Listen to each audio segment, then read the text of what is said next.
for HUD Housing Counseling Agency Approval and Housing Counselor Certification Requirements webinar.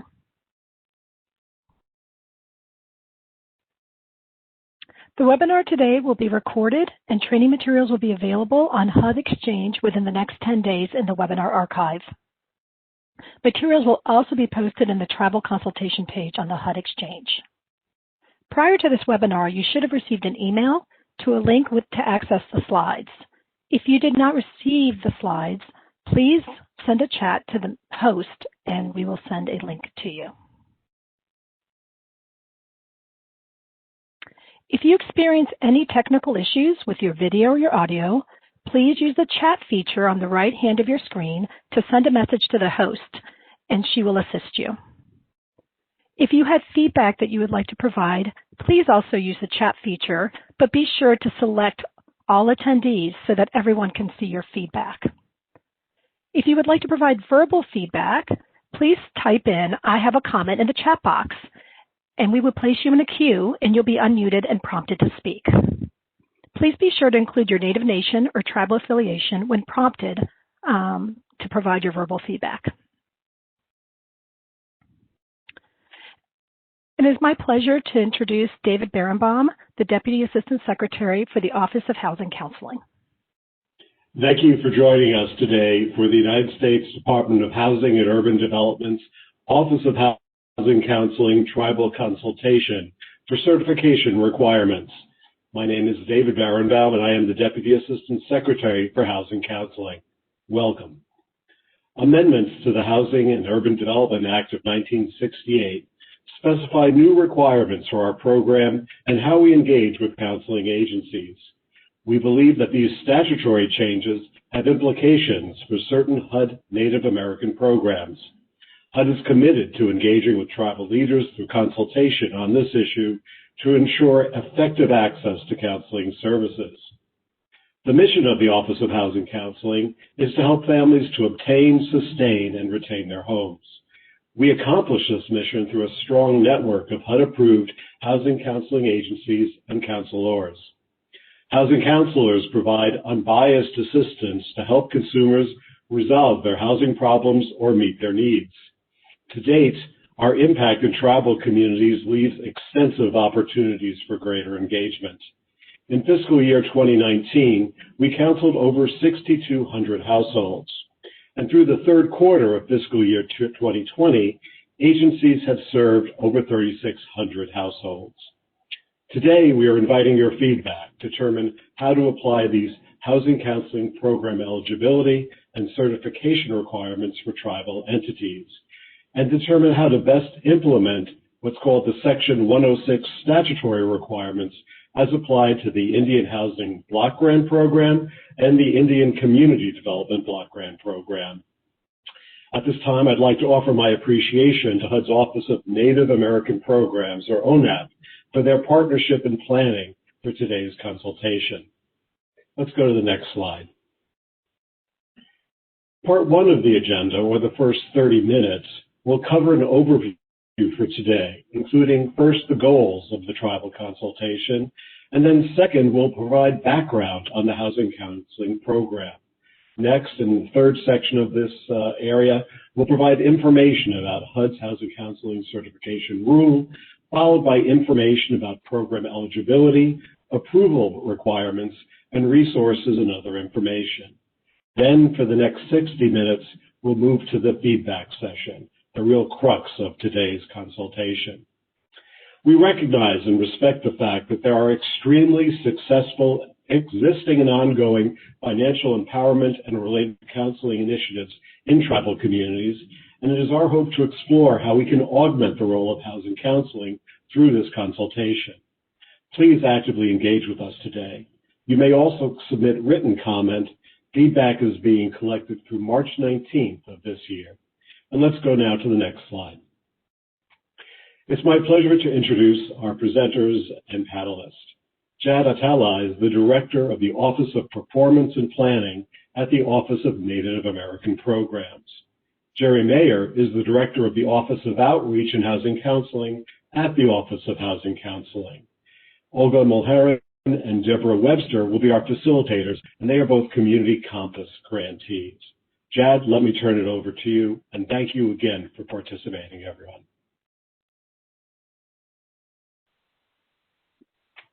Hello, everybody. Hopefully you can hear me okay. My name is Jad Atala. I'm the Director of Performance and Planning in the Office of Native American Programs at HUD. Thank you all for joining us today for the webinar. Let me adjust this light a little bit. It's a little in my face. Thank you all for joining us today. We in the Office of Native American Programs really are here to provide as much support as we can to the Office of Housing Counseling as they pursue this rulemaking and engage in this tribal consultation, and we're happy to partner with them. As you all know very well, we have a HUD tribal consultation policy where anytime the department is considering any major policy changes that have a substantial impact on tribes, that HUD consults with tribes and tribal leaders to ensure that we're taking your feedback in and make sure we're designing programs and requirements to fit the needs of your communities and your programs and the communities you serve.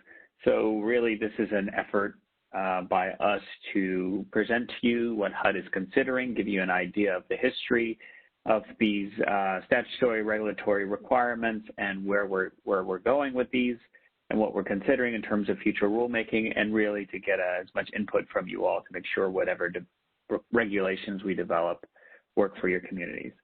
I think for our purposes, as you all know, we have two major programs. You can probably go to the next slide, please. We have two major programs under the Dodd-Frank Act that got enacted back in 2010 that got covered by housing counseling certification requirements. The first is the Indian Housing Block Grant Program, where under the Housing Services Activity, housing counseling can be provided using IHBG funding. The second is the Indian CDBG program, which is a much smaller, less common use under ICDBG, but the program does allow funds to be used for public services, and those public services could certainly include different kinds of housing counseling. So what Dodd-Frank did was it enacted into law a requirement that when housing counseling is done under or in connection with HUD programs, that the housing be done in a manner that's approved by HUD by certified counselors and counseling.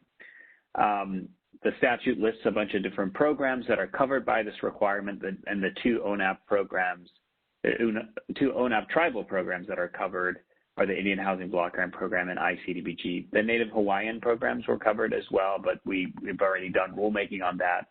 And so when the Office of Housing Counseling did their rulemaking to implement this Dodd-Frank requirement years ago, they did not impose these requirements on the tribal programs pending tribal consultation with tribes.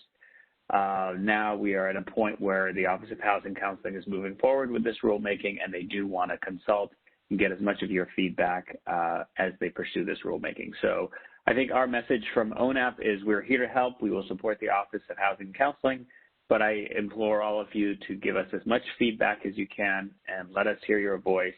And if you have any concerns or ideas or questions, please feel free to let us know and ask us and the Office of Housing Counseling.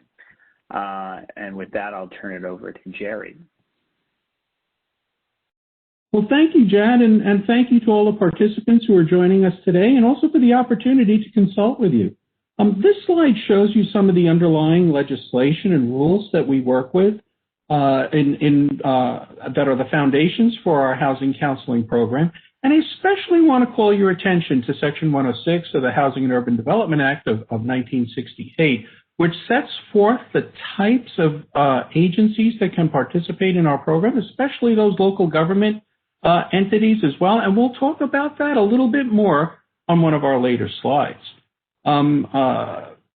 The rule that really governs the housing counseling program is that 24 CFR Part 214, and I encourage everyone to take a look at that, because that one is very important as it sets forth most of our program guidelines. And just as an overview, right now we have about 1,700 housing counseling agencies in our program, and some of the things that we do is we administer grant programs and we do some monitoring of our agencies to ensure quality. And right now, we are involved in a process of certifying all of our housing counselors nationwide. Next slide, please. So a little background on that certification. Back in December of 2016, HUD published its final rule on housing counselor certification, and that provided that within 36 months of the availability of the certification exam, that housing counseling could only be provided by HUD-certified housing counselors that are working for a HUD-approved or participating agency. And this applies to all housing counseling required by or provided in connection with a wide variety of HUD programs. Now, in December of 2020, we published another rule. It was recently finalized, and that bumped out the final compliance date for housing counselor certification to August 1st of 2021. So it gave a one-year extension, and that was largely due to COVID. Next slide, please.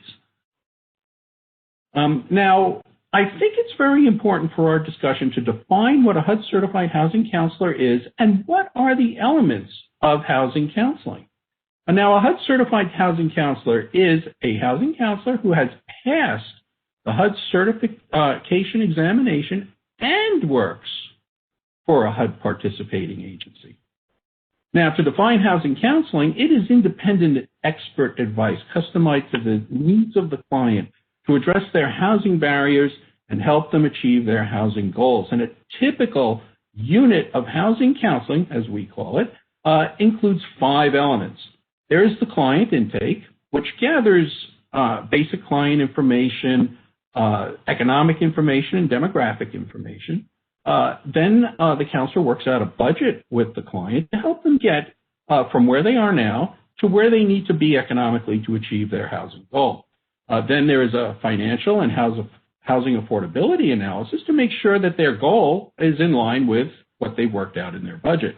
There's an action plan that helps them on the various milestones and steps that they need to follow to achieve their housing goals. And of course, in the case of a reverse mortgage, there is no action plan because basically it's obtain a reverse mortgage.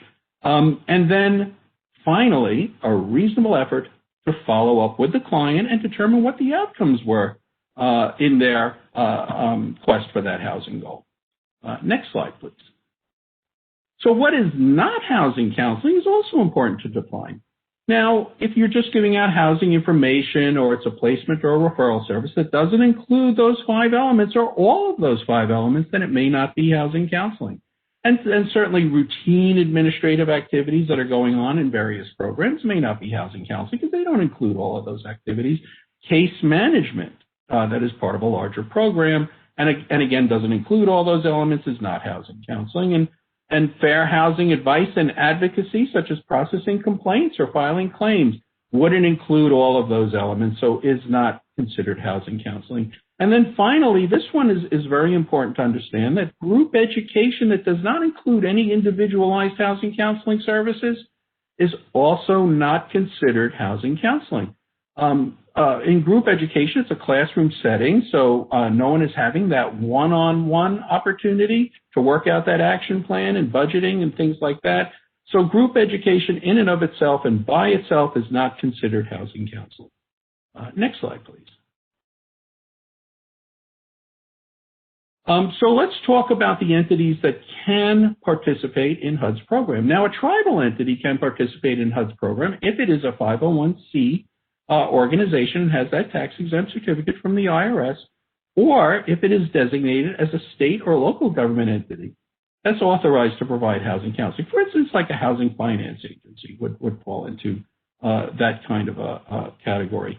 Now, the thing that I want to call your attention back to is that Section 106 of that 1968 Act, because that was very important to our discussion today, because tribal entities, tribally designated housing entities, and other tribal government entities were not specifically cited in that 1968 Act. And your comments on this are very important to us. because as it stands right now, these that you see on the screen, the 501c or the designated state or local government entity, are the only two routes for which tribal entities can participate in our program. Next slide, please.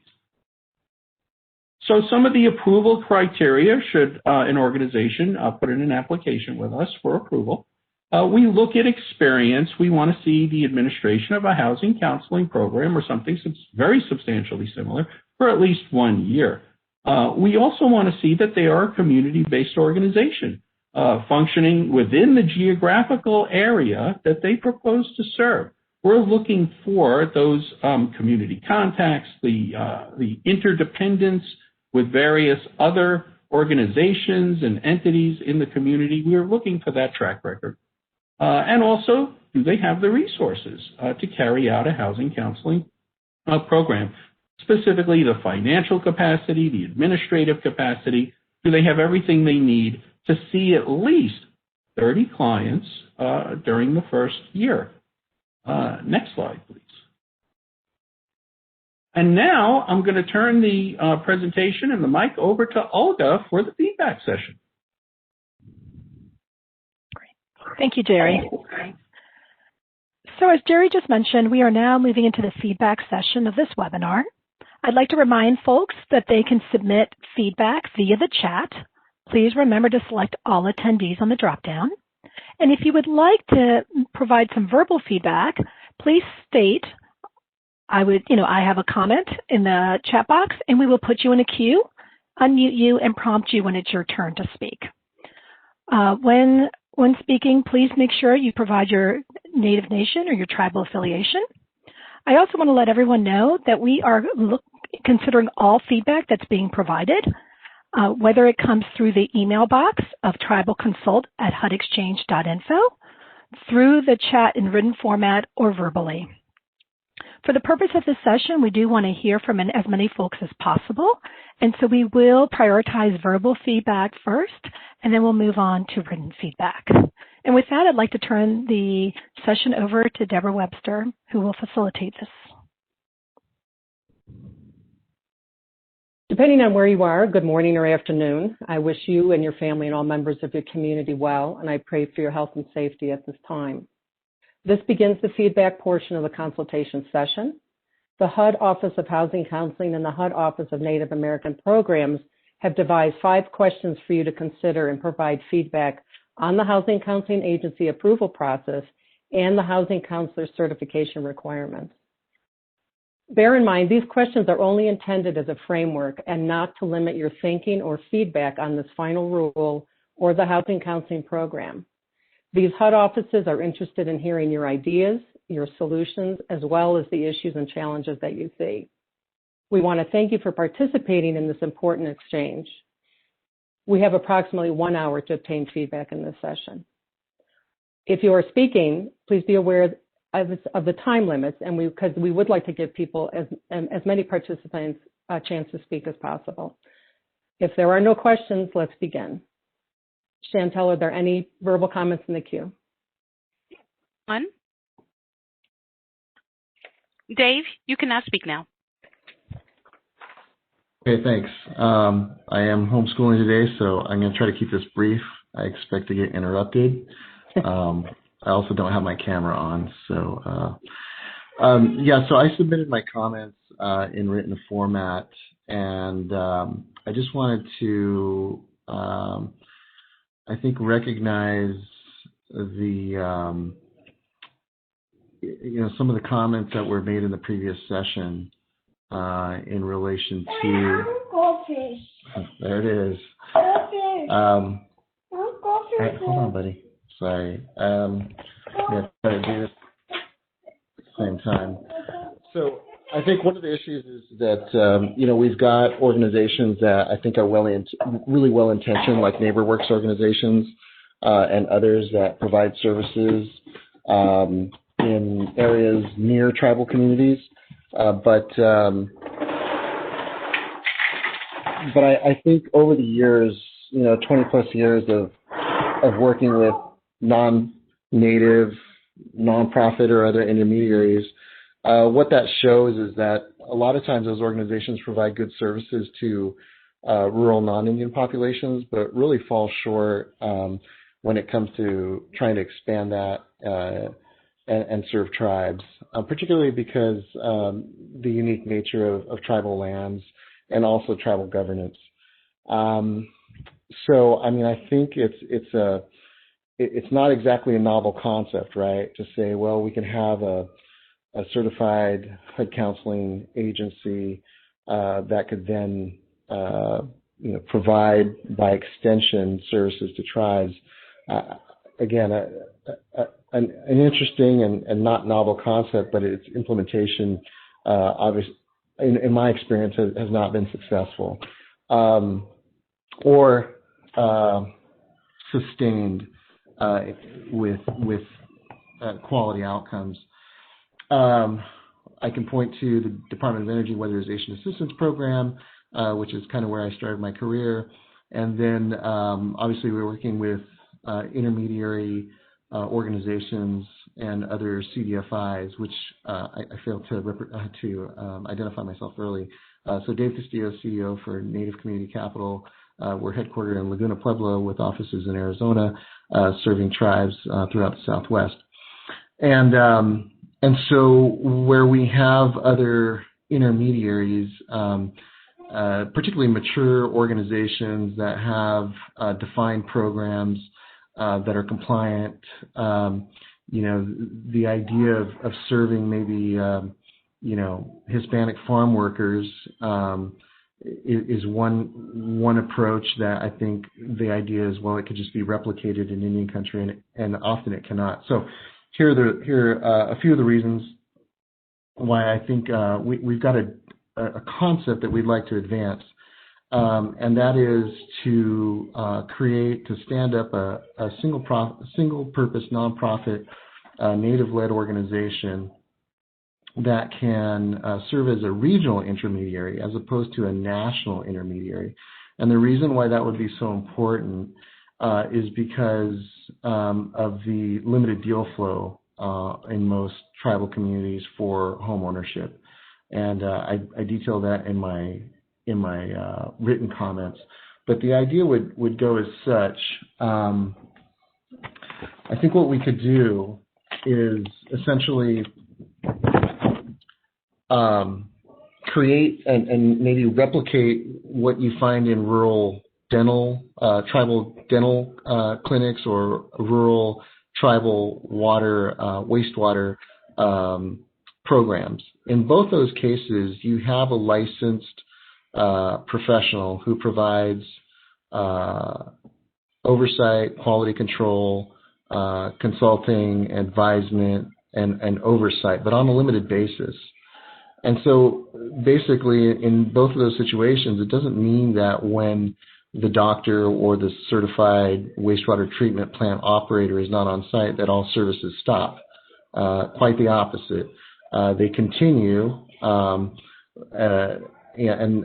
those individuals, those paraprofessionals that are on hand can deliver the baseline services and even more complex services under the oversight of that professional. So I would think that we could do something similar where we have a certified homeownership counselor, Albuquerque or Phoenix, and then that individual dispatches to tribes when they are needed and provides training for trainers in those tribal locations. The reason why that's important, and they may or may not be certified, and the reason why the tribal individuals, the folks working for a tribal housing agency or even a native CDFI or some other department within the tribe may not always want to be completely certified or not be able to maintain their certification is primarily because of the number of homeownership opportunities in any one specific tribal community during any portion of time, specifically what's noted in the rule of serving 30 individuals within a 12-month time period. That just may not be feasible in many small tribal or Pueblo communities. And so in order to have economies of scale and be able to scale the effort, it really should be across a regional area. So again, I submitted that in written form. I think generally speaking, I think there's some other comments that will come in from Fort Belknap that talk about the idea that a lot of these policies were developed without tribes in mind, and then to try to kind of implement them in a tribal setting is really inappropriate.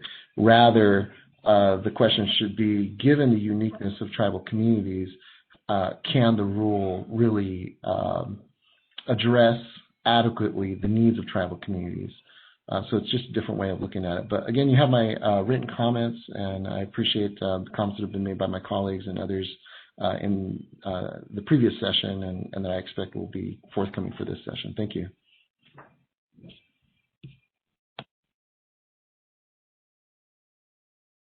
Thank you. Chantel, is there another comment in the queue? Yes, we do have another one.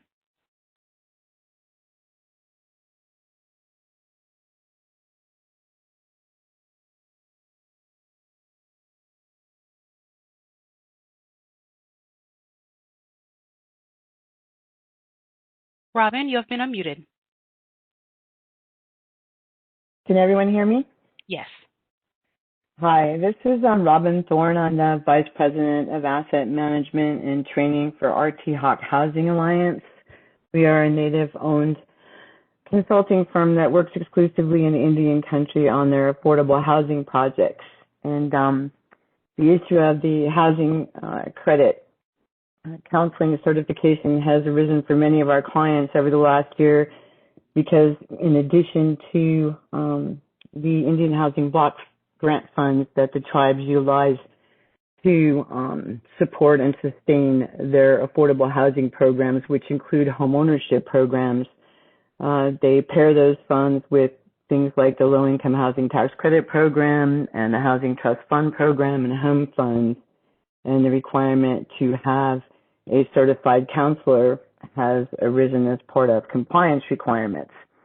But in reviewing the original program that's been instituted, there are several items that really don't fit well into, in our opinion, the tribal housing community. The program that NAIHC currently has, the Pathways to Home Ownership, is structured specifically for tribally designated housing entities to train members of the staff at the local level through the housing authority staff to work with the applicants within the individual tribes who have either expressed an interest in home ownership or who are currently actively involved in a home ownership program that the tribe may have. Those counseling, that Pathways to Home Ownership has a train the trainer program, which allows the housing authority staff to become trained to then offer the services on an individual basis, which is a requirement of the rule, so that they can sit down and do long-term planning with individual households to prepare them for home ownership. The unique aspects of home ownership in Indian country involve things like tribal trust land, the ability to secure financing for tribally controlled land, sometimes being limited only to, for example, the Section 184 program for mortgages. In order to have a program that would effectively serve Indian country, you have to have housing credit counselors that not only understand the unique programs that are available only in Indian country, but also to understand the unique financial makeups of our families and the obstacles that they have to overcome in order to qualify and be adequately prepared to become homeowners. So the current program needs to be individualized, and as Dave was pointing out, all of the unique characteristics that you see in rural communities, but additionally, the unique characteristics you see in Indian country need to be addressed for the final rule for the Indian country requirements. I know that Tony Walters from NAIHC is on the line today, and he can provide more information with regards to the Pathways to Home Ownership program. But it seems to me, having worked in the industry for over 18 years and working directly with programs involving home ownership as an end goal, You have to incorporate the requirements of tribal trust land, the financing programs that the tribes currently work within as far as being able to make home ownership available, and then the uniqueness of the population that you're serving. Thank you.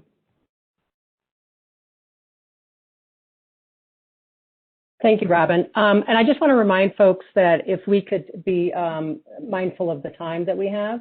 And so as you make your comments, which are all very important, just be mindful that we want to get as many people to speak as possible. Thank you. Tanya, you have been unmuted. Can you hear me? All right, thank you for the opportunity to speak.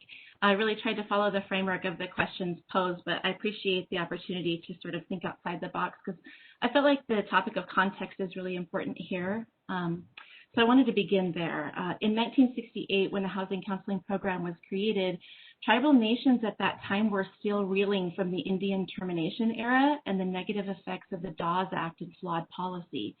Our nation as a whole had not yet fully embraced self-determination. It was not until 1996, 28 years later, that NAHASDA was established. And today, another 25 years after NAHASDA and 53 years after the Housing Counseling Program was created, we're finding that HUD's generic utilization of a counseling program contrived 28 years before tribes had the tools to develop our own programs is fraught with issues. The application and enforcement of certification requirements contrived 10 years ago under Dodd-Frank Act creates exactly the problem that the 2010 Financial Reform Act was intended to solve because it places tribes in a position to work with non-native counterparts entirely unfamiliar with tribal land processes and to forego housing and homeownership development due to the excessive expense to build their own facility, function and report a full year prior to funding, obtain specialized training, and ensure stability of staffing to deliver the key 5 elements of effective housing counseling, both in culturally and contextually relevant ways.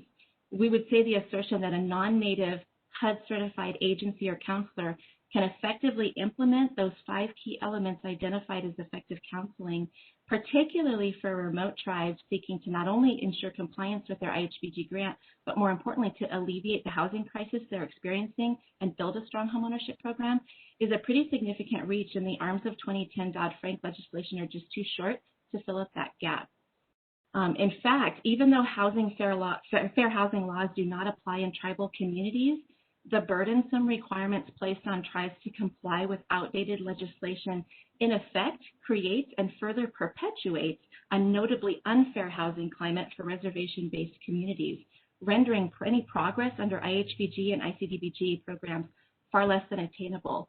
And so we would turn the tables in this conversation, and instead of HUD asking us how it can help tribes and TDHEs to comply, the more appropriate question is for tribes to ask how HUD can prove a non-native but certified counseling agency can possibly exhibit effective application of the 5 key elements of housing counseling and help their clients have faith in the housing counseling session and help tribal families obtain, sustain, and retain their homes on tribal lands, all the while they're referring to real estate, title insurance, property taxes, and fair housing issues that don't apply in our communities, and offering no clear understanding of BIA approval, recordation, and the certified TSR process with the limited products offered in our communities.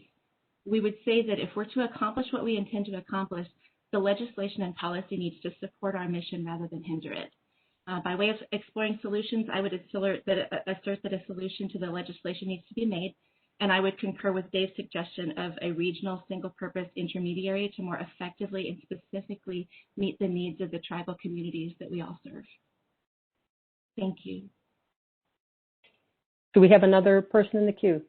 Yes, we do. Anthony, you've been unmuted. Hi, thank you. My name is Anthony Walters. I'm the Executive Director of the National American Indian Housing Council. Certainly appreciate the comments others have made on this call and the call last week or 2 weeks ago.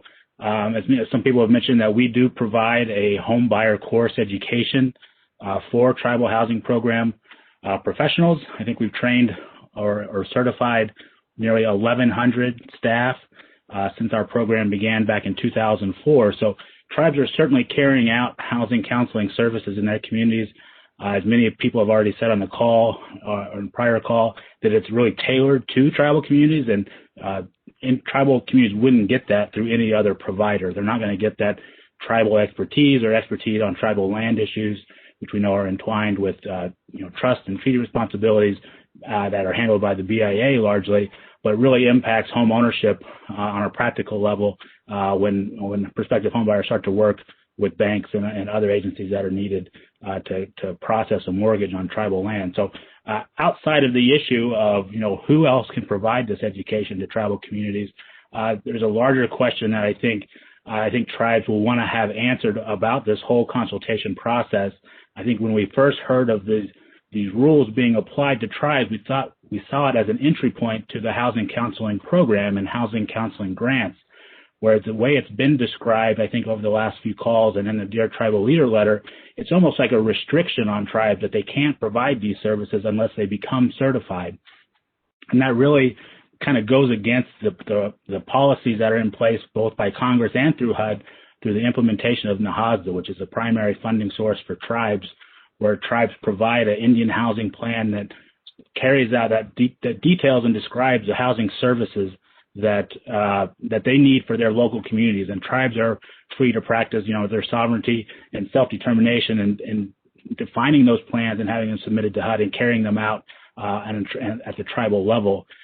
Having this extra requirement or restriction saying that tribes can't carry out this type of activity would certainly go against those policies and really inhibit housing counseling services being provided in these areas at all, because as others have said on this call, there aren't providers that can provide it in a lot of these communities that are remote or rural, and many providers won't go into tribal communities because they realize they're unfamiliar with tribal issues and don't want to provide services in those communities because they know they can't do so effectively.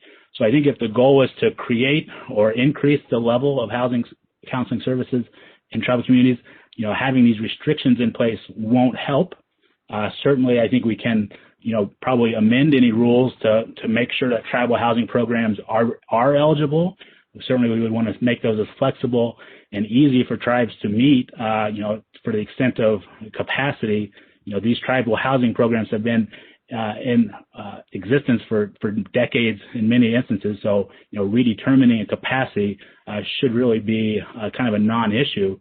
Many of these are already carrying out housing counseling services as well. So hopefully, if that has to happen, that's going to happen a little bit easier than what the current requirements are. I think there would be some issue with providing, another opportunity to hear what the impacts of this rule would be on tribal communities.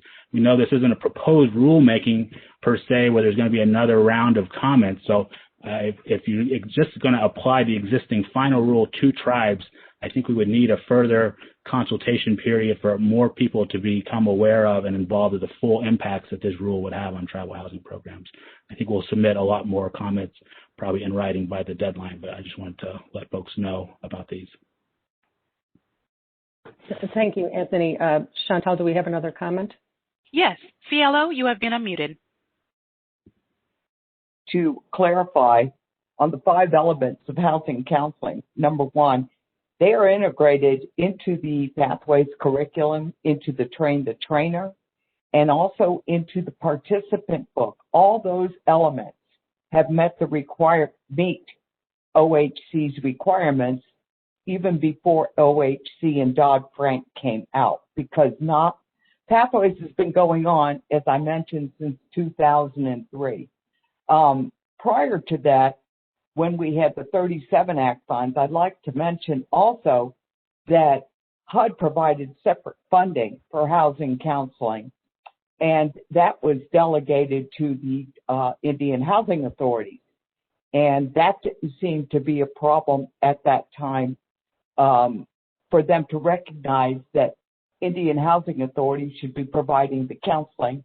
And there was no question as to should it be a separate counseling agency, somebody who is like 500 miles away, et cetera, et cetera.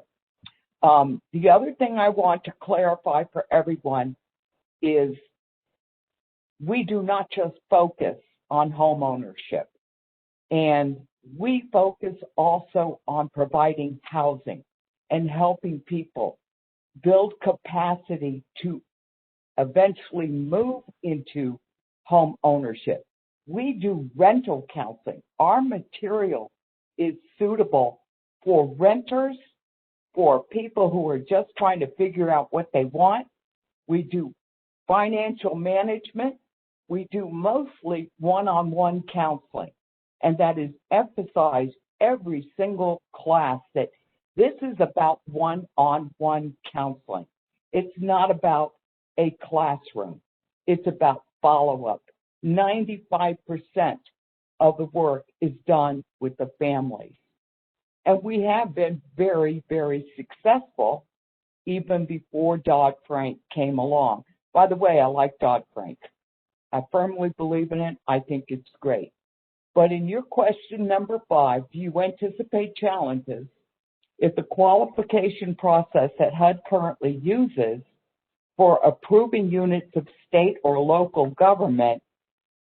Yes, it's going to be challenged, because when you say HUD, who are we talking about?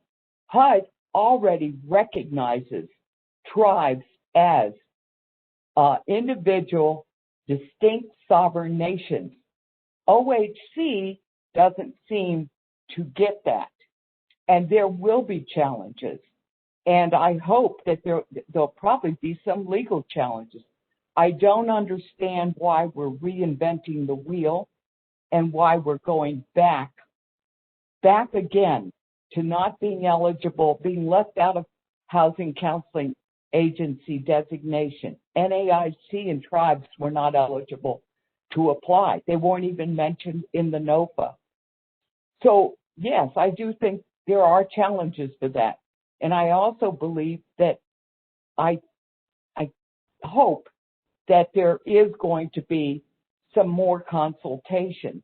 We're talking, but the talk should have began years ago.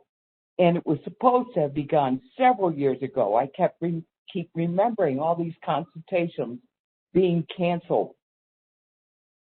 This needs to be a sit-down session into breaking into work groups, working on what the certification requirements would be. I like the idea of certification requirements. It helps with credibility. But I also think that we have a lot of credible success and models out there that you all should be looking at when you're evaluating or trying to determine what certification requirements should be considered for Native tribes. That's all I have to say. Thank you. Anyone else in the queue? There's no one in the queue at this time. Okay, so do we want to address questions?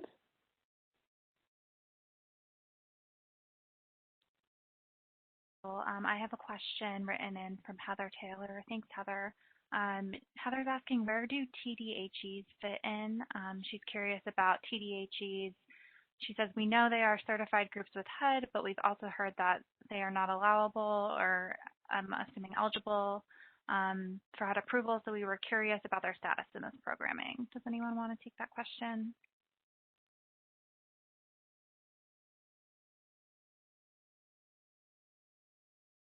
I think I'll take a try for that one. In terms of TDHEs, there's certainly participants in many of HUD's programs, especially on the ONAP side. But unfortunately, in the housing counseling program, because of that 1968 Section 106 law and the way that it is structured, we have a problem with that in that under 24 CFR Part 214, we can't approve organizations that aren't either a 501c3 or a local government entity like an HFA, for instance. So that is really the crux of what we're wrestling with here.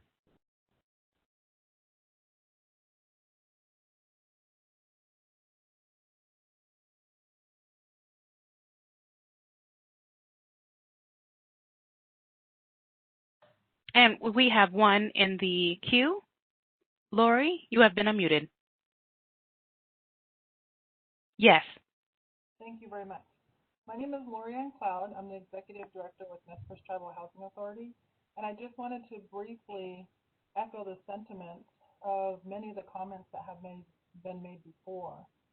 I think having the Housing Counseling Certification would be a great opportunity. The certification would be a great opportunity for tribal programs. However, just bringing over the HUD counseling certification requirement will not work because, I'm going to steal Tony's word, because of the uniqueness of our tribal community. Not only is it just our tribal community, but it's already the federal regulations that are in place for other departments. You have BIA, which is under the Department of Interior. They don't even consider housing on trust property as real property. It's personal property. So it's not just the nuances of tribal communities, it's those federal regulations for tribal programs that make our issues so complicated. So I am in favor of housing counseling certification for ONAP programs. That's not the same as public housing or general housing. But I also want it to be consistent so that we are eligible for the housing counseling program opportunities. And at the same time, like it's mentioned earlier or in the housing counseling certifications where you have to maintain your certification and serve, 30 people. We have a menu of housing counseling. I guess it's not housing counseling. We have a menu of home buyer and rental counseling that our clients pick and choose what they want to learn today. We don't specifically put them on a client action plan, and a client action plan is required for the 30 people under housing counseling certification. I could go on and on and on. So I'm going to stop there and just make those key points. I'm in favor of housing counseling certification, but it has to be tailored for tribal programs. Thank you. Thank you, Lori. And I'm sorry, yes, go ahead. Yes, we have another one. Betty, you have been unmuted. Hi. I work for Wisconsin Native Loan Fund, and we are in the process of getting certifications through an OESTA application that they're hoping to do this next go around. I've also worked for a TDHE and recently passed the certification exam. And working for a TDHE, living on the reservation, and knowing what it takes to own a home on trust land, I can honestly tell you that the exam does not even remotely go there. I mean, it's got a lot of good stuff to it, but it doesn't hit on, what it takes to buy a home on the res, or those things that go with it. So somebody coming from outside of a tribal area to try and do home ownership counseling with individuals on reservations, I don't think it would be even practical. Another question I have is, so if a TDHE has like a multi-unit through a 501c3, are they required to have homeownership counseling? Or, we would probably be the only one north of Green Bay in the state of Wisconsin where there's a HUD certified housing counselor if we get approved. So we would then be required to take the northern third of the state on for clientele? Is that how that would work? I guess that's just my statement and a couple of questions. Thank you.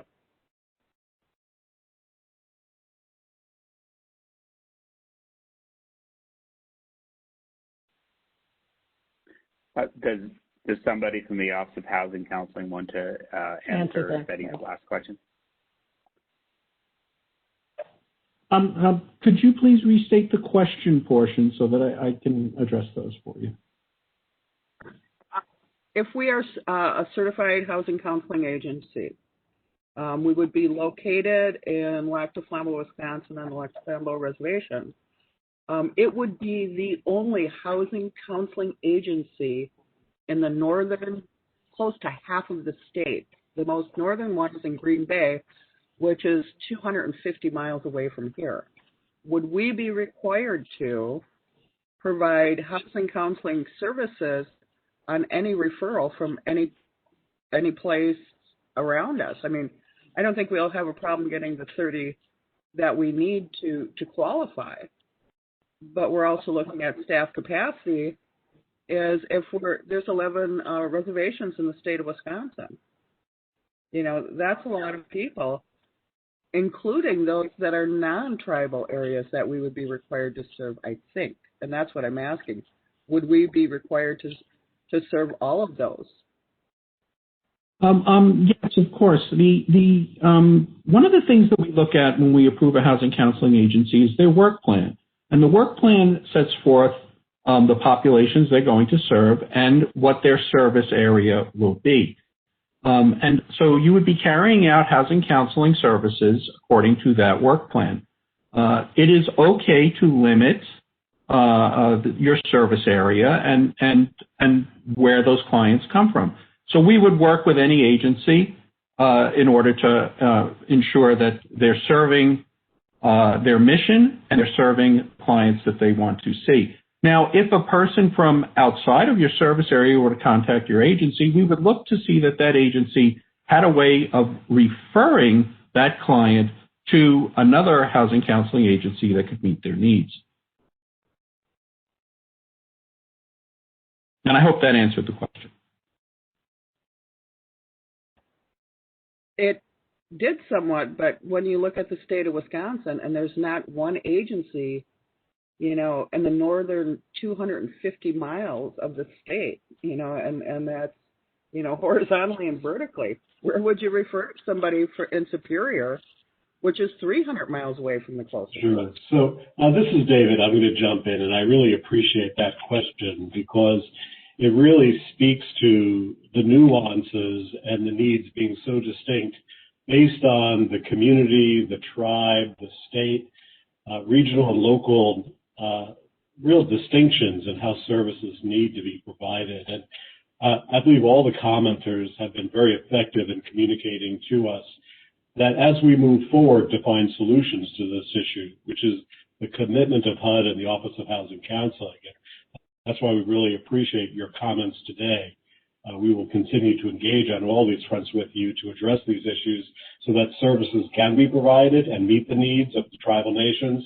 But to your question, we are in an environment where we have many different types of housing counseling organizations.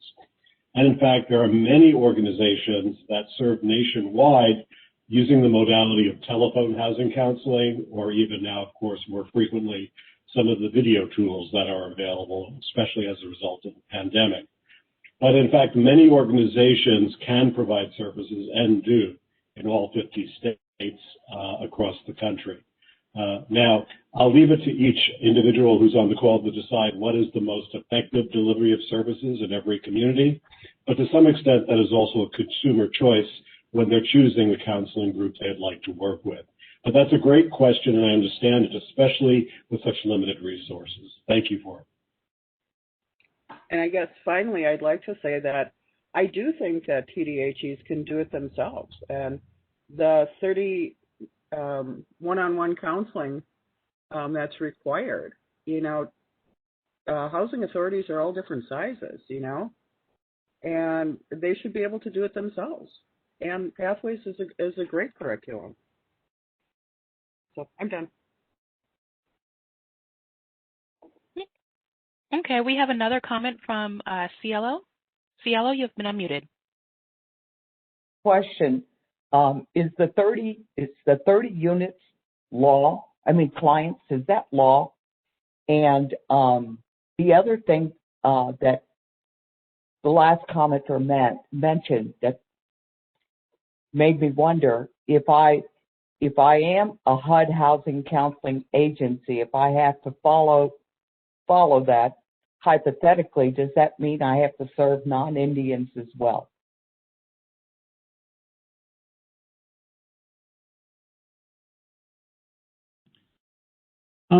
The 30 client minimum is found in 24 CFR Part 214, and I think it's point 303B that lays out the requirement. It is a regulation. It is not part of the 1968 law. So it's regulatory and could be waived? Jad, would you like to weigh in on that? Yeah, sure. So if it's a regulatory requirement that applies to the entities that it applies to. With this rulemaking effort, the Office of Housing Counseling's effort here is to try to figure out how to structure the requirements that apply to tribal entities. And just from a technical standpoint, I don't see a prohibition against looking at that requirement, tweaking it, not applying it, and so forth to tribes. That's the purpose of what we're doing here. Okay. If it was statutory, you don't have the choice, right? It's in the statute. Right. You're subject to it. You can't make a regulation that conflicts with the statute. But if it's as Jerry said, a regulatory requirement, then it's certainly something that I think they will look at as they're trying to develop this proposed and ultimately final rule. Could there be an amendment to NAHASDA where TDHEs as political subdivisions of tribes are designated or recognized as being equivalent to a 501c3, such as the IRS does? You could do anything in legislation, depending on what folks' interests would be. Obviously, work with Congress. You could structure this a million different ways. You probably don't have to, depending on what you're trying to accomplish, you probably wouldn't have to structure it in such an indirect way. There are probably more direct ways to address it in legislation. Okay. But that's an issue for Congress. I think for us, we have a Dodd-Frank provision that says the housing counseling has to be provided through certified housing counselors as implemented by HUD, and we're trying to figure out the as implemented by HUD piece through rulemaking. I don't think you would have to go around and amend NAHASDA and change entities' status. There's a more easy, direct way to do it if you're going to go the legislative way. But as long as we're subject to the Dodd-Frank requirement, I think we're trying to make sure they structure a regulations and a rule that works for you all. What about the non-Indian question? And I am all for diversity, don't get me wrong. But when you all have limited resources, a lady in Wisconsin could be serving all of Wisconsin. Yeah, that's a good question. I'm no expert on this stuff, so I'll defer to the Office of Housing Counseling. I heard Jerry say that the housing counseling agencies submit service areas and plans. So maybe you can expand on that, Jerry, on what that means and how it plays out. Well, we work with many housing counseling agencies on their work plans and their service areas, and we would work with any new applicant, including tribal ones, that were able to qualify for the program on what their service areas would be and how they would handle various clients. A lot of it is, of course, you want to serve the clients within your service area, and in the case of tribal entities, that means tribal lands. And then we would look for how the housing counseling agency would handle referrals for clients that are not within their service area that might happen to call them and ask for assistance. Is there additional funding for once, let's say, a TDHE is certified, or is that coming out of NAHASDA? Because certainly it does take time and it does take money. If you're suddenly blasted with a lot of clients, and they're not part of your service area, I can just see all the administrative paperwork and the reporting. So what kind of funding, or has that been anticipated that there would need to be some funding to support this? So that's a very good question, and practically speaking, currently, housing counseling is a program that many federal programs can be funded. And we would work very closely with regard to block grant programs that serve tribal communities to try to facilitate that through future collaboration. Of course, ultimately, Congress determines the appropriations for these programs, and so we are limited by that reality. I also want to raise, just follow up on your earlier point about who you served. And it would be an expectation that if someone is a resident in your service area, at least under existing civil rights laws, as well as requirements for housing and urban development, that you would serve populations equally.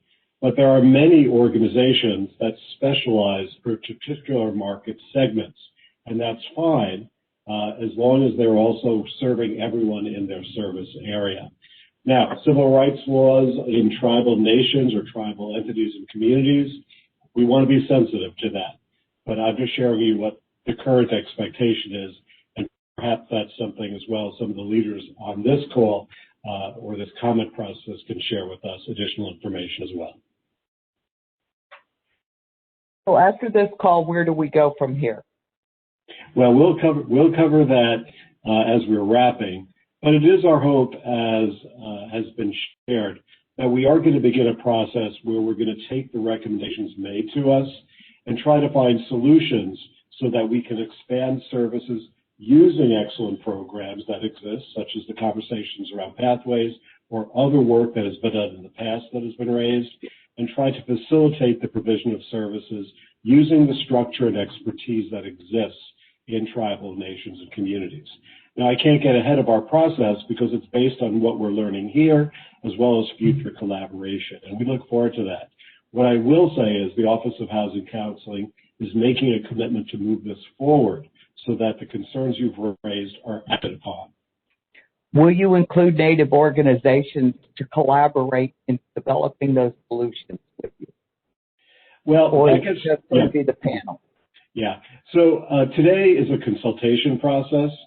We have to follow a process as far as developing rules at Housing and Urban Development, and I want to be respectful of that. But it is our hope to engage and learn moving forward as well, and to collaborate. And I'm very optimistic we're going to have a very successful process here. And we'll follow up with all the stakeholders as we move forward. Again, it's a legal process, so I'm limited in how much I really can comment today.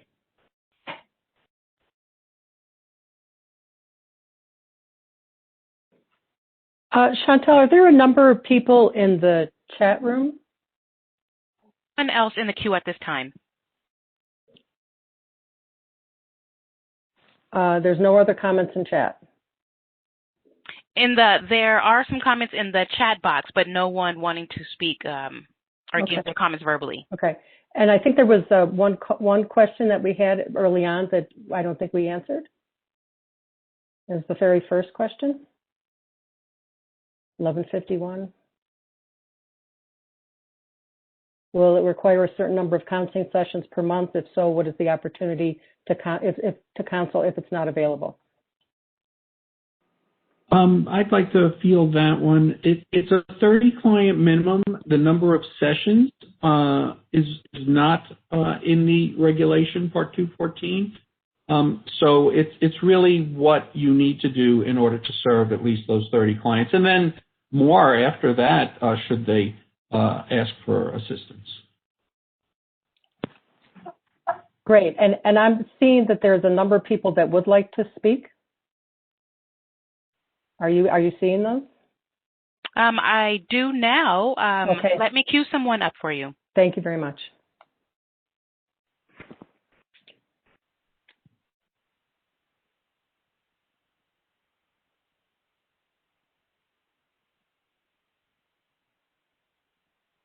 Tracy, you've been unmuted. Okay, thank you. First of all, I have a prepared statement to send. Can you please let us know where to send that to? Again, maybe at the end of this. And also, so the HUD exam was originally set to be able, like the approved counseling agencies, to have your counselors pass the exam by August of 2020. And my question is, why are we now, just now, having our tribal consultation? I feel like maybe this should have been done ahead of that deadline. I mean, does anybody agree with that?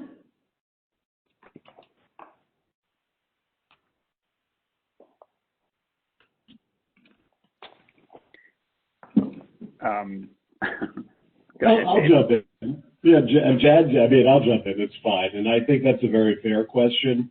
The certification process, of course, has been extended through August 1st of this year, as Jerry shared, as a result of several reasons, most notably some of the challenges as a result of the pandemic and how it affected providers across the country. I would actually agree with you that in an ideal world, this process should have begun earlier. But it has begun now, and we are going to act on the recommendations and comments and try to move quickly to move forward. And I'll leave it at that. But I do believe this is an important process and one that's being taken very seriously at the Office of Housing Counseling, as well as working collaboratively with other offices as well. Okay. Am I still on? Yes. Okay. I'm with the Choctaw Nation here in Oklahoma, and I do want to state that we have been doing counseling within the Choctaw Nation over 24 years. We joined HUD in 2004. We've been doing that for 16 years. And we've always tailored our counseling to the needs of our tribal members.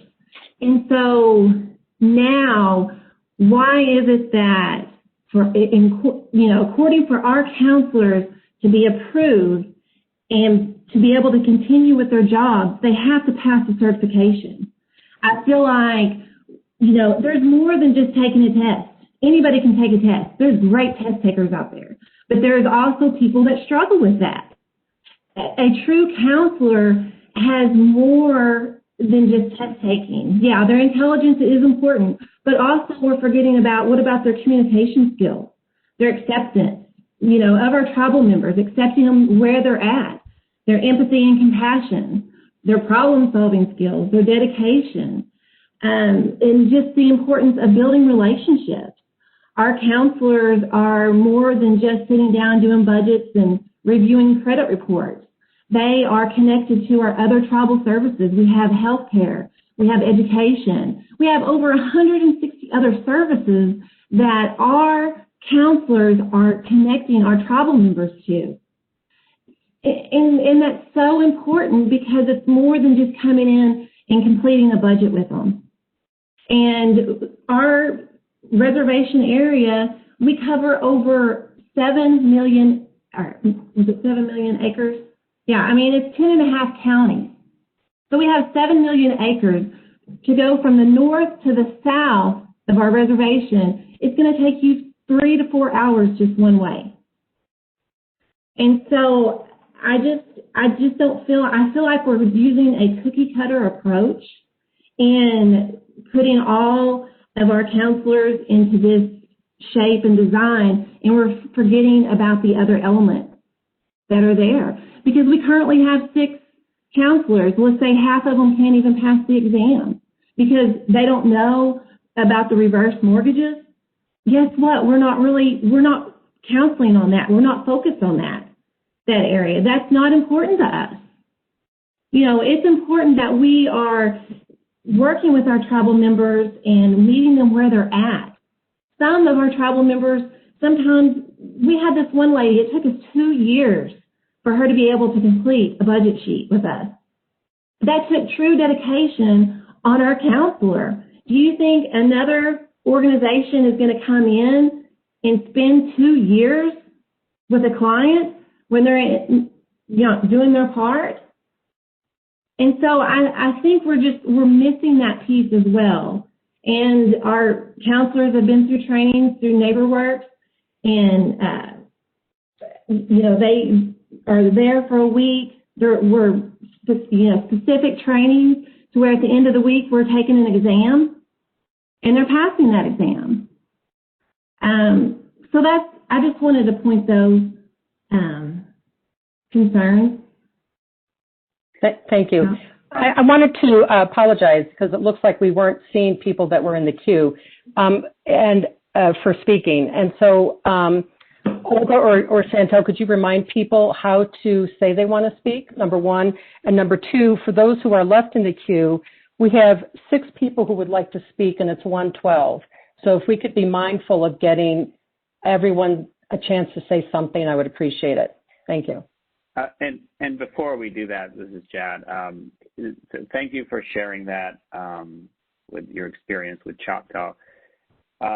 Obviously, we're hearing some concerns, particularly in the last session, about the elements you have to meet in order to become a housing counseling agency. I think on this session, we're hearing some concerns about the actual housing counseling exam and having to pass the exam and what's in the exam in order to become a certified housing counselor. Do you, just if you had to step back and establish this, what do you think HUD should be doing in terms of establishing requirements? I don't mean to put you on the spot, but what should the Office of Housing Counseling do in terms of establishing requirements that are reasonable, that meet your community's needs, that ensure that there's competent counseling being provided to protect consumers, but also something that's properly tailored? Like, would you change the exam to be a tribal exam? Would you tweak the requirement that the counselor work for an agency that's certified? Help us figure this out. Well, can you hear me? Yes. Okay. Well, my first suggestion would be come shadow us. Come see what it is that we're doing. Come meet with us and shadow our counselors to see what we're dealing with on a daily basis. Our counseling is tailored to our needs of our specific programs that we're offering through the Choctaw Nation. I really feel like we can go back to the drawing board on this and look at the specific areas of training that can be more specific to the areas, because just like on reverse mortgages, does that really make a great counselor just because they know they can pass a test for that? That doesn't apply to us. Where if we can break it down into smaller segments and smaller trainings where it's specifically in that area, then, let's get our counselors certified in that area and then even have follow-up training, not just take an exam and then we're done. Because when we attend Pathways or NeighborWorks, we come home with a big manual. We have resources at our fingertips. We have things to refer back to. And honestly, the HUD exam, I have not met one person that has ever said, oh, I passed it on the first time. No, they have taken it over multiple times. And these are people from different states. It's not just, Oklahoma. It's, people that I've met from New York, Washington. I continually heard that in our trainings when we would go to these trainings. And I feel like tailoring it to our needs of where we're trying to offer that to our tribal members. And just focusing even just on how to create a budget with your tribal members, what it is that we should be specifically working on that area, working on the work plan. Just like when we would go to NeighborWorks or Pathways, they would teach us how to actually teach a class. We spent a whole week on that. And I think that's just so important to be able to truly tailor and get our counselors ready for this. It's not just, oh, hey, you take this exam and if you pass, you're good. And if you don't pass, you're out on the street. and so that's. So can I ask, would your recommendation be finding alternative courses like the Pathways course or the NeighborWorks products to be a potential other way to meet the requirements, or alternatively have a tribal-specific HUD exam that's different than the one that you say people are having a tough time passing, and that it tests on stuff like reverse mortgages that you guys don't really think is relevant, or fair housing laws, for instance, that may not be relevant. Like, would your recommendation be alternative exams and or revising the HUD exam to create a tribal-specific exam? I'm going to tell you, I really think partnering with Pathways and NeighborWorks, I have never left a training and been like, that was a waste of time. They've really got it.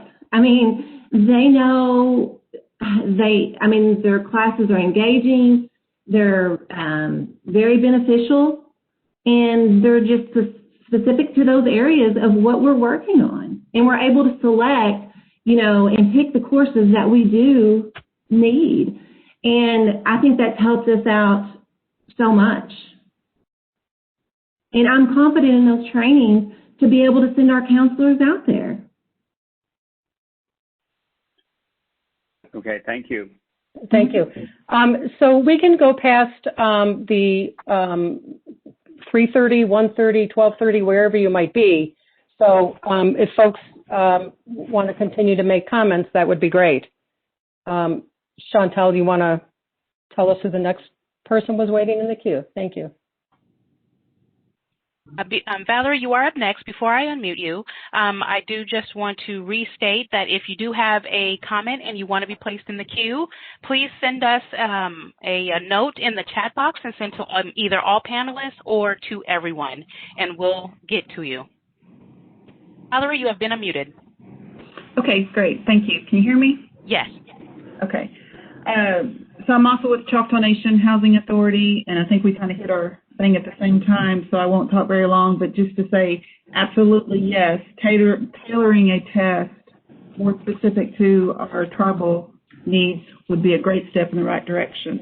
We have been doing this for 20 years, and now we're looking at possibly our funding being affected because our counselors aren't certified, but we are offering our counseling services specifically for our tribal members, and we do go way above and beyond what other agencies would do for our members. I really believe that. So we really need to look at alternatives, I believe. I think, it's affecting our self-determination as well for our program. So that's my comments. Thank you. Carrie, you have been unmuted. Hi, this is Carrie. I'm also with Choctaw Nation. It's kind of hard to follow Tracy after all that. But I did have a question. We actually, Choctaw Nation, the Housing Authority, we have several departments that work together. We are a HUD certified agency. So, some of my questions are, we have all of these departments that follow under this umbrella. And I have a property manager that has an elder that's fallen behind on possibly their lease payment. They're doing a lease to own with one of our programs. So now they've contacted us to help them. Let's look at your finances. Let's move forward. Let's help you get back on paying on time and actually getting that payment caught up. So we're actually following the property manager. This is what I need. If she can pay $5, $10 a month to get caught up, they're doing the repayment plan. We're helping with this budget to help her. And this is an elder. We've gained this trust, because this is in our community. We have a counselor in all these small communities that are helping and, gaining the trust of our tribal members. So is that considered counseling? Because the property manager is saying, we're at this point a referral source for them. they're setting that repayment plan. We're actually giving them the tools and the resources. There may be another program available to help them get caught up, a Choctaw Nation tribal program. Hey, let's show you that we can do this to help you get caught up, and then we'll work with you for the next 6 months on trying to get those finances back in order and getting you caught back up because you only get paid once a month. Is this considered, what you guys are saying, housing counseling? Absolutely, and thank you for your good work, and clearly that celebrates the role of a counselor as a trusted advisor, which has really been emphasized in all of the comments to date and today. And again, your specific knowledge of programs, community, the needs of this individual, the tenant, that is classic counseling, and thank you for what you're doing.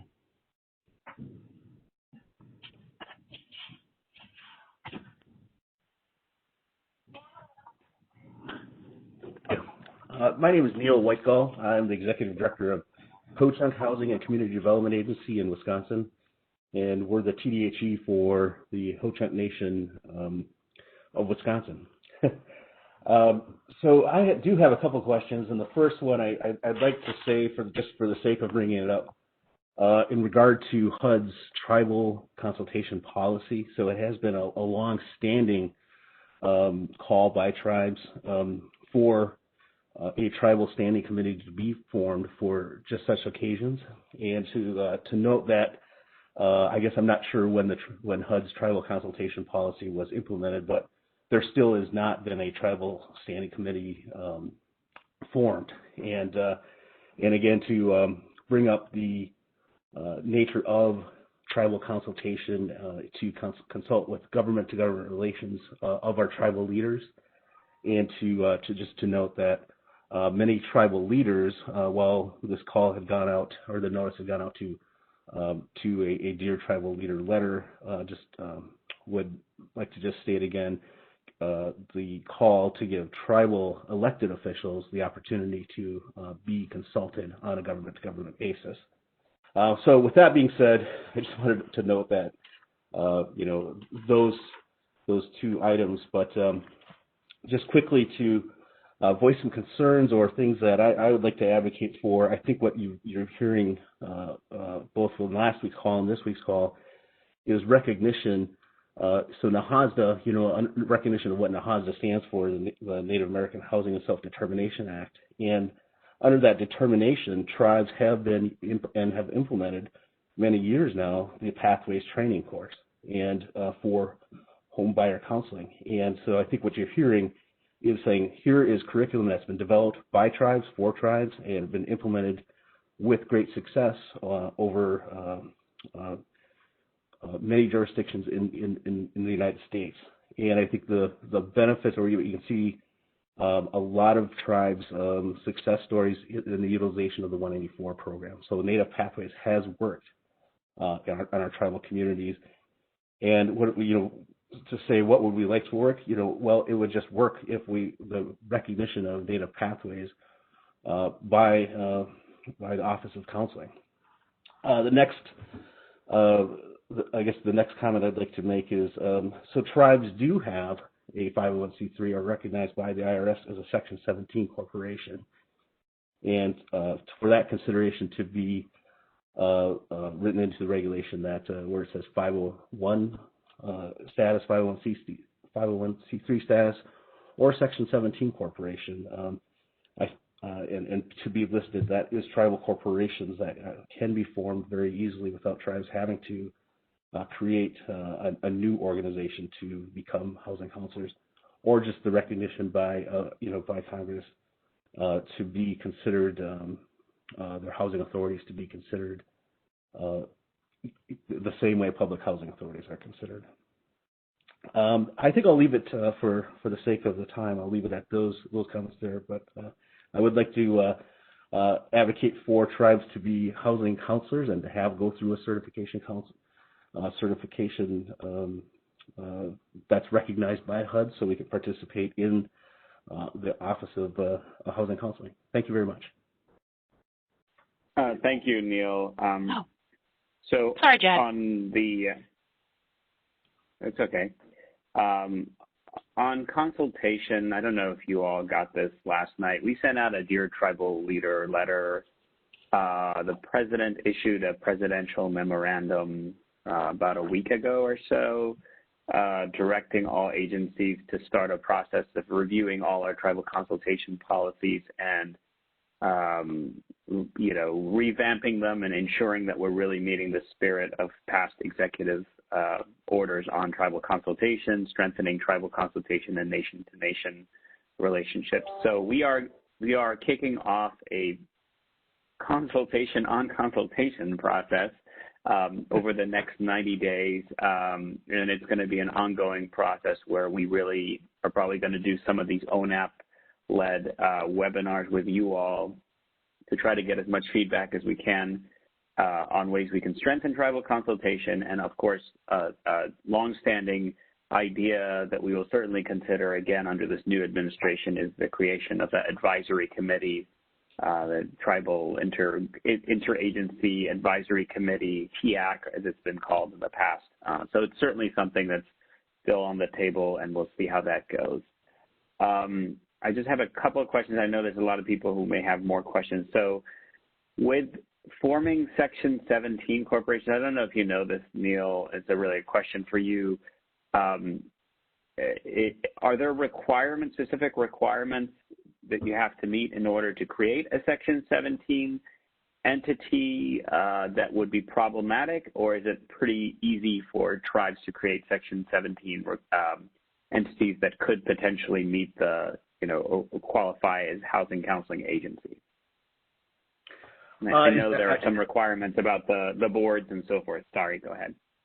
I believe the big difference between a Section 17 and again, I'm not in corporate law or know much about the starting of the corporations, but the big difference in 501c3 or Section 17, tribal governments can't have direct control of a 501c3, whereas a tribal corporation has the same recognized sovereign immunity with direct government control of a tribally elected board. Gotcha. Okay, thank you.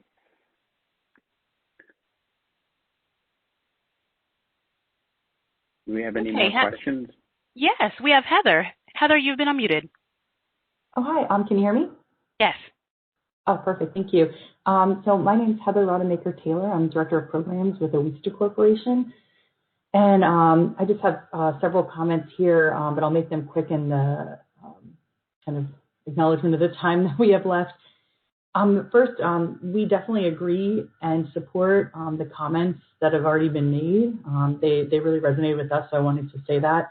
And I think that they were very helpful and definitely should be considered by HUD. Some of the comments we have is, I think Betty mentioned, who joined us from Wisconsin, she is part of the network that we are forming to be a HUD Housing Counseling Network. And so we're working on getting that network certified, getting counselors certified. So we're very much in it deeply right now. And so this was really fresh for us, and we wanted to provide feedback that we hope is helpful. One is some of the comments I'd make would be there's a lot of ambiguity and on the compliance and operations pieces, both in what's written and depending on who you work with at HUD. If you get one person, you get one answer. If you get another person, you get another answer in terms of the interpretations of the written compliance pieces. So I think that's something that's been a struggle. There's also a lot of complexity, and even though everything's outlined on what counts as HUD housing counseling services, there's still a lot of complexity with it, and we're seeing that as a challenge as folks are trying to fill out that 9902 data and kind of start building those muscles and processes and procedures. And so just wanted to highlight that as well. Another comment that we had was around the time frame and experience required for certified HUD housing counselors now. We would be hoping that there could be more flexibility, both to account for essentially there could be a lot of turnover with organizations, and we think that needs to be taken into consideration, which is something we see. And it could be onerous, to consider that exam, especially when people need to focus on getting in the job and doing the work, working with their clients. And kind of to piggyback on that, I just also want to echo that, we have also heard that the exam is very burdensome and difficult. It's useful in terms of an exercise to kind of get folks to understand all the different key components and concepts of the programming, but there are also, as other folks mentioned, parts that are not as relevant. So that's also something we'd like to echo. Another comment we had is, and it's echoing other comments folks have made, is there are a lot of kind of check the box pieces for compliance that can be onerous for groups. People mentioned fair housing.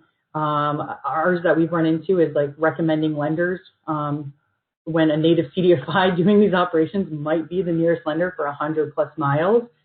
And they exist because they are the best option because folks haven't been able to access lenders. And so those pieces are just something that have been a challenge as we've been working through this process and kind of explaining to folks, like, we have to check this box and do this, even though they are the best folks to serve their clients. Another piece that kind of goes along with that is, we see a lot of folks, native CDFIs that have very small staff size. And so separation of duties can be very difficult between counseling and lending. And so they have to create kind of burdensome, okay, this is where we cut this off and this is where we start this, when a lot of times folks aren't trying to push clients into loans, but they are, as part of getting them into a loan, they are doing that counseling work. And so that's a piece that can be very complex, especially if there's an organization, their staff is 2 people. It's really hard to make a lot of separation of duties there. So I just wanted to highlight that as well. And another thing that we'd love for HUD to consider in approved housing counseling activities would be coaching. I mean, right now it's not currently approved as far as we understand. Obviously counseling is, certain classes are, if they follow up with counseling, but we haven't seen coaching specifically, and we've seen that in our work being very useful for the work that folks are doing with their clients, specifically if sometimes classes aren't enough or sometimes counseling isn't the right fit, but coaching is a very empowering way to work with clients. And so just wanted to share that too.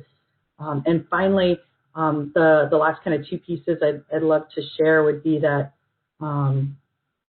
that we definitely think that as much as possible, if HUD could be partnering with NeighborWorks America and NAIHC, they do such wonderful work and are so helpful in this space and so great at supporting counselors, building capacity to make them, be able to do the best work that they can be. So we also want to echo that sentiment. And I think those are all the comments we had. Like I said, I wanted to run through that. Oh, sorry.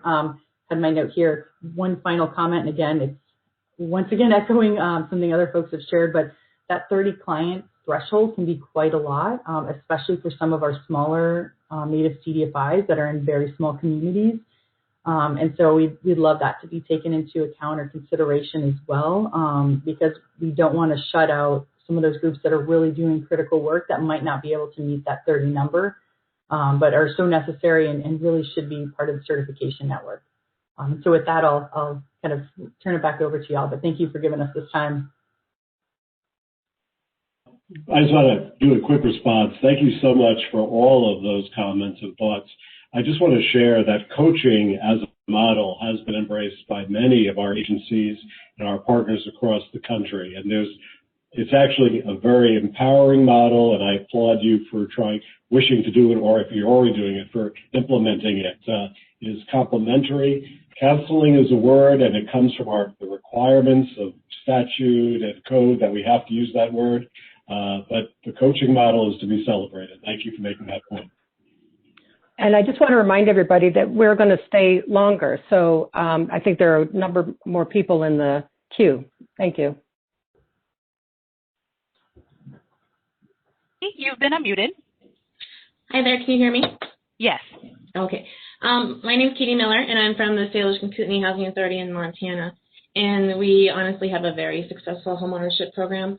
We've been doing counseling for years. Whenever we hire a new housing counselor, we immediately send them through NAIHC's Pathways. It's phenomenal. I would highly, highly suggest that Pathways would be the way to go for certification on the reservations. It deals with every level of home ownership on a reservation. In regards to that, like looking at lands and stuff, the Salish and Kootenai tribe has actually compacted, and we have our own title plants, so we know home ownership. We also partner with NeighborWorks Montana, and I sit on the board of NeighborWorks Montana as well because of the great partnership that we have.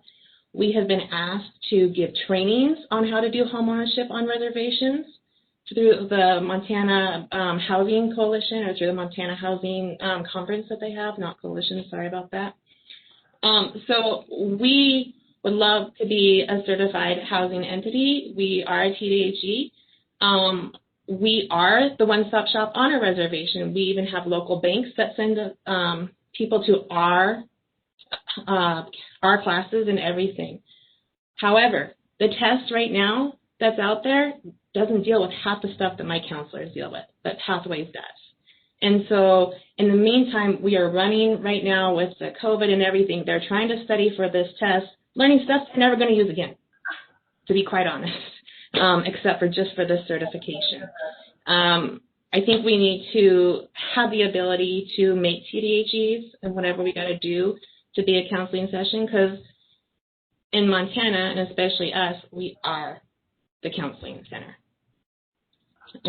And I would just say the other thing that's been left out when you look at the HUD counseling thing is even the culture of it. Our people, my counselors, will literally, because some of our tribal people are hesitant of going to banks, will literally walk with them into the bank and sit by them through the whole session. That's something even Pathways talks about. So I would just say that you guys should really look at the Pathways, work with NAHC, work with Anthony Walters, and make that available for the tribes instead of a test that we're never going to use again. This is maybe a silly question on my part, but do you, and maybe it's a question for Tony or anyone who knows, for the Pathways course, is there like a certificate or something that you guys issue once the course is complete? I don't know if they're on, but we have, when I took it, and they still do this, you have to take a test at the end of it to get the certification. Okay, and there's an actual Pathways certification at the end of it? There is. Okay, thank you.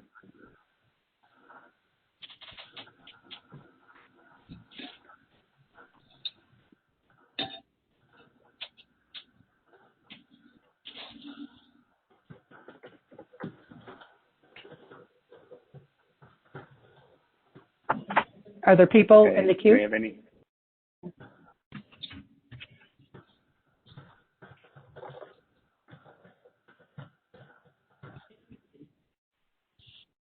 I think there was there a Elaine? No one in the meeting by that name right now?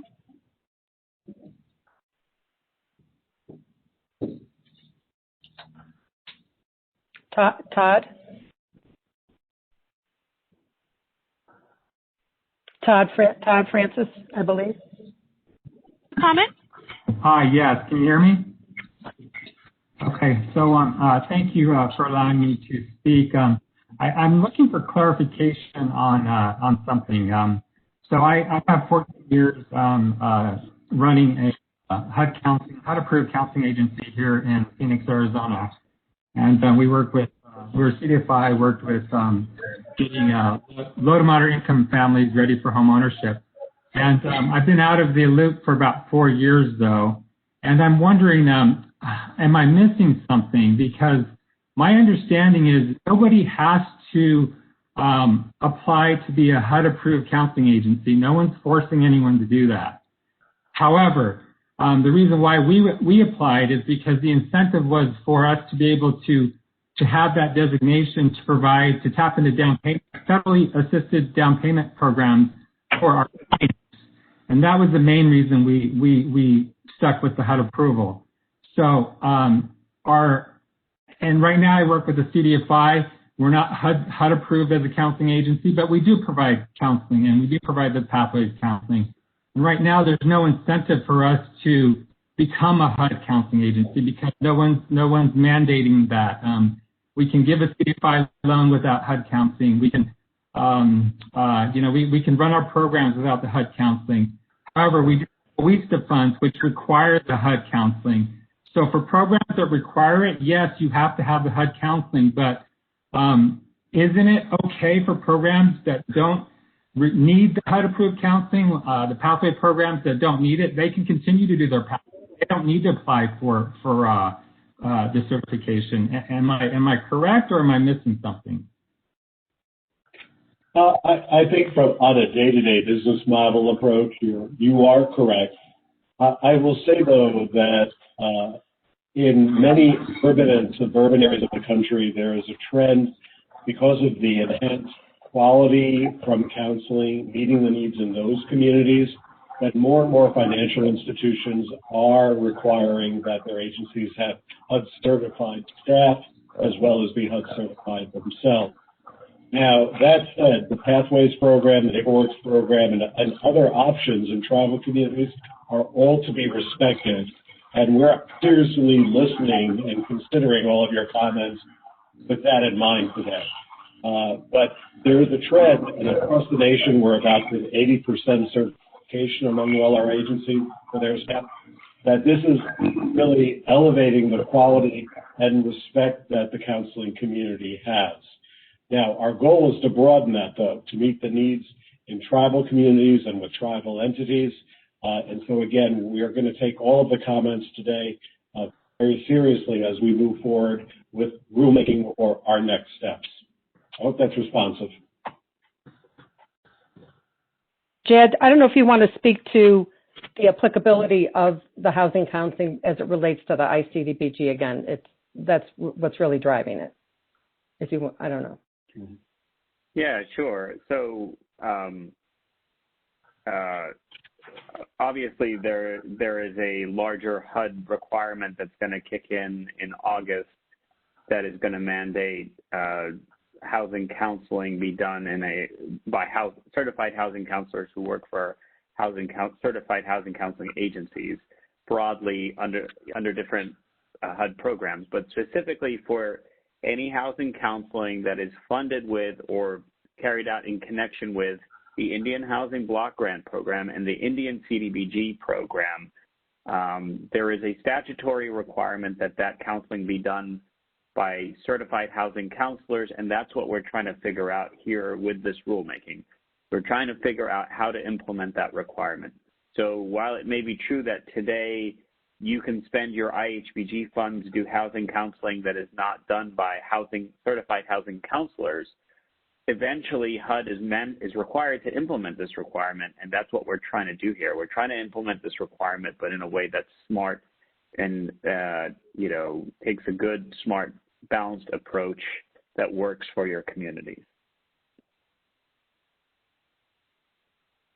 Thanks. And I think if I could, Chantel, I don't know if Elaine was still trying to get on, but she was logged in as Chris EH and wanted to make a comment. I don't know if you can. Hi, Elaine, you've been unmuted. Hi, can you hear me? Yes, we can hear you. Okay, well, I just wanted to make the comment about the ratio for clients to counselor. Will be taking the exam again. It was quite challenging. A lot of good information. Living on the reservation and providing services to the Native community, I believe I'm the only one that will be taking this exam, but I'm visiting with Chris at the TDHE Oglala Lakota Housing, and I think he's going to be taking the exam as well. So I'm over here just sharing, some information with him. But my question was, if the ratio is 30 clients per counselor, the TDHE here has 1,250 low rent units. Eventually, the goal is to, those that can afford, have the income to purchase a home. The goal at the TDHE here is to help them with the home buying process, and they refer them to us. We're a nonprofit. We are 21 years old this year, and that is our mission, is to assist tribal members with the home buying process. Now, 40 counselors is what this TDHE would need. And so my question was, where would we get the funds to employ? And I don't know that that's feasible to employ 40 counselors because there's just not enough, staff to How many TSRs do you have?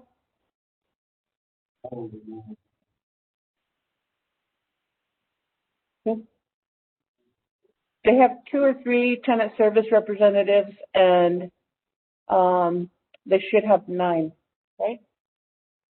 Yeah. So, that's one of the challenges we face, on the reservation is just the staff, the clientele is great here. And I'm not complaining, I'm just stating, the facts here. We just, even if Chris did, when he does become a counselor, and I'm planning to take the exam again at the end of the month,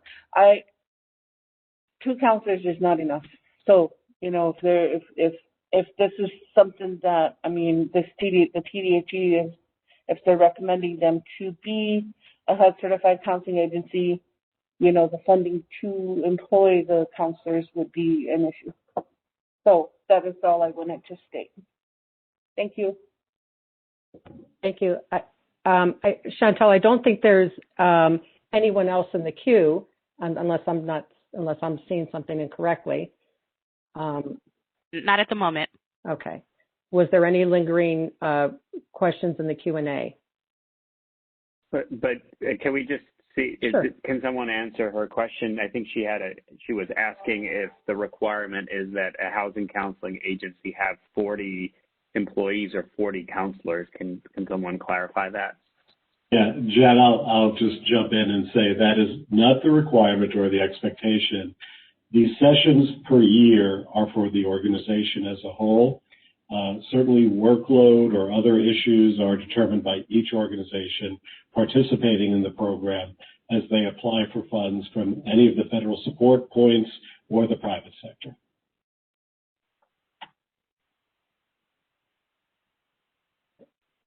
And David.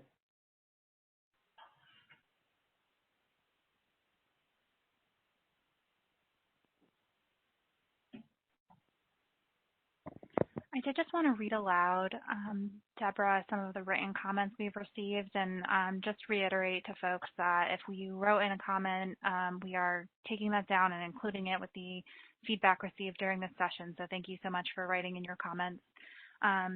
So Rebecca Simmons wrote that I think tribes should be able to serve natives only at their own discretion. However, 30 clients is too many for our area. HUD is imposing requirements that could shut down the progress that has been made in advance of tribal members by beginning counseling programs. The impact could reverse the progress. So thank you, Rebecca, for that comment. Hannah Tester commented that HUD is trying to solve an adaptive problem with a technical answer. The problem is the system isn't inclusionary. The solution is to take a test. Those don't meet. The solution will take work and a change in the way we do things. Thank you, Hannah, for that comment. And Lindsay Chima had to drop off. I think she wrote in the chat, but she commented that families needing these counseling services would fall through the cracks if counseling services are not available from the TDHEs in their own communities.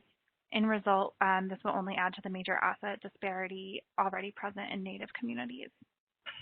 And we did see some longer comments from folks that had already spoken earlier in the call, such as Robin and Tanya. I think you submitted other comments, so we've taken those down and added those to your written comments. I just wanted to say thank you for that. Yellow wanted to make some additional comments. Yellow? Yeah, I just wanted to answer Jad's question. Pathway does have a certification. It's a 4-day and night class, and there is a final exam, 117 questions. And in the very beginning, when Pathways was created, it was a partnership funded partly through HUD, NeighborWorks, and we provided Pathways during the NeighborWorks regular, every 4 weeks they do a summit. And it used to be that NeighborWorks and NAIHC would sign off on the certification, there's been a lot of changes in the players, and NAIHC signs off on the certification. Also, Pathways has a participant manual, and it's self-paced instructor's manual. And we also NAIHC, we just recently completed an e-learning homebuyer education class for participants to get certified. So we are going to work on an e-learning, not an e-learning, but more of a virtual version of Pathways because of COVID. But it has been funded by Fannie Mae, Wells Fargo. The material that was last done was all reviewed by Fannie Mae, Wells Fargo. It's been reviewed by banks, so it is an intense class. The ideal way to do a Pathways class would be to have more money and break it up into sections, because we have to work at it every night. So, but it has all the bells and whistles. And if I could just ask a quick follow-up question. I respect Pathways. I'm very familiar with the program. I'm curious, because others have also mentioned NeighborWorks as a provider, if you feel that they also could be considered in that similar role. Well, the course was a takeoff, and not really, but of building the American dream. So when we went with Pathways, the course Pathways was offered under contract with, through NeighborWorks, but it always has been an NAIHC course. Okay. And that's basically it. And we've had a lot of... Thank you. Yep. Okay.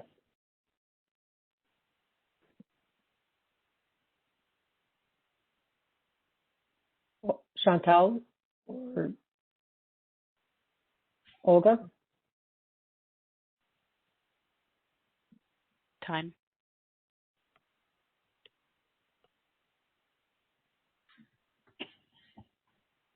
.53 for my time, 3:53 East Coast time. Are we ready to wrap up? I think so. This has been extremely productive. It's very important. Thank you all. So I want to express my appreciation to everyone. The information that you have shared with us, the comments, the suggestions, and most significantly, the solutions that you have presented are pragmatic and are going to be taken very seriously as we try to address this issue so that it is no longer an issue moving forward.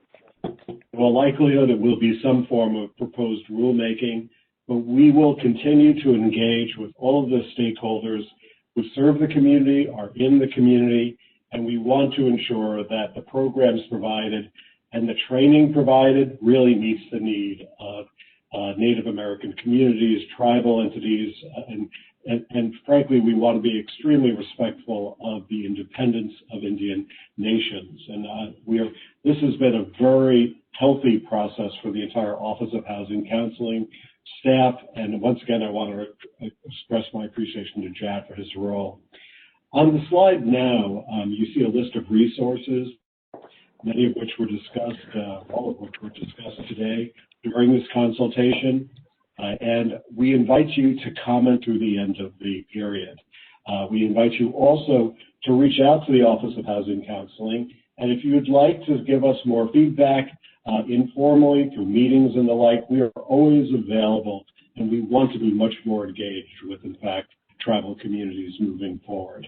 And then just hearing all the good work that you are doing, especially in these challenging times, not only meeting the challenges for housing in tribal communities, but as a result of the health emergency.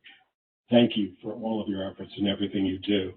And I'll add on a closing note, I look forward to visiting, in fact, some of the housing providers in tribal communities, and I'm going to make an effort to do that when travel becomes the norm again for our nation as a whole. Is there anything on the next slide? Yes. So this is our second of two tribal consultations. If you'd like to submit comments in writing, The address is tribalconsult@hudexchange.info. Please put tribal consultation in the subject line. Again, we're collecting this information through March the 19th. All comments from all sources are welcome. And then also take a look at the Housing Counseling Tribal Consultation page, which is on the HUD website and the HUD Exchange, I believe. And you will find additional resources there, which I think you'll find helpful in responding to this invitation for comments. And with that, I'd like to thank everyone and wish everyone health and happiness. Thank you for joining us.